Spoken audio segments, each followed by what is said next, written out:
So today we're going to go through the first and second index laws, and we're going to simplify expressions using those two laws.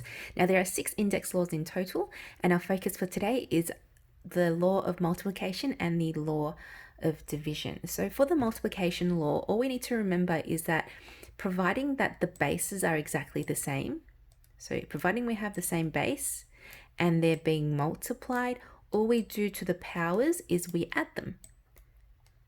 So if this was 5 to the power of 3 multiplied by 5 to the power of 2, at the end we'd just write 5 to the power of 3 plus 2, or you can simply go straight to the answer. That would be 5 to the power of 5 in index, 5 to the power of 5 in index form. Oh, that's a horrible 5. Now, the next index law is just as easy. The law of division, it's almost the same thing. The only difference is instead of adding, we're going to subtract the powers. Now, please remember that it's whatever comes first, subtract whatever comes second. Never reverse it. Okay, so it's always whatever comes first, or basically, remember, you can write this pretty much as a fraction. So a to the power of m divided by a to the power of n. It's m take away n. It's top minus the bottom, or left minus the right in terms of the power. So let's go through some examples to take you through these laws. So the first examples I'm going to take you through are the addition examples. So we're using the multiplication law because we have indices with the same base. So all we do is we write the base and we add the power. So the answer will just be x to the power of 9 for the first one. Over here, now we've got a mixture of numbers and letters. So with the numbers, we treat them, well, they're different bases. Well, it's 3 to the power of 1, 4 to the power of 1. So all we do, like any multiplication, we just multiply 3 and 4 together. So 3 4s are 12. And then we get to the a's. Now a to the power of 2, and that's going to be a to the power of 1.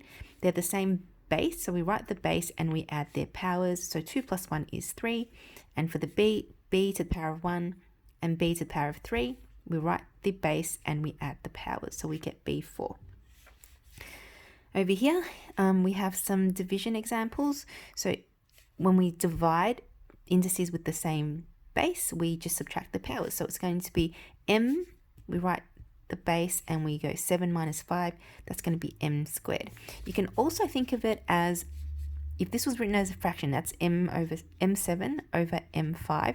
So what you actually have is at the top you have 7 m's multiplying, run out of room here, with each other. And at the bottom we have 5 of them. And we can cancel out what we have top and bottom. And what we actually are left with is m squared, if you m squared at the top. So that's exactly what we're doing, but we can simplify it just by doing a subtraction here. And over here, it's pretty much the same thing. Now, 4 divided by 8 is a half, so we can write it as a half. Then we deal with the x's. So x squared divided by x is going to be, you write the base, 2 take away 1. So that's just going to be power of 1, but we don't bother writing the 1. And over there, we have y5 divided by y2. That's going to give us y to the power of 3. 5 take 2 is 3. Okay, now let's get on to some slightly harder ones, not even that much harder.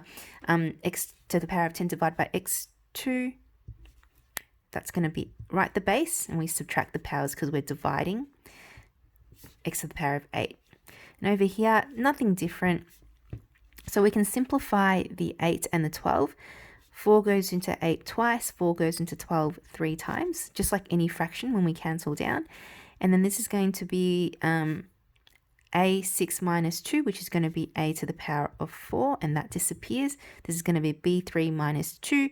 That's going to leave us with just b. So our answer is going to be 2/3 times a4 b.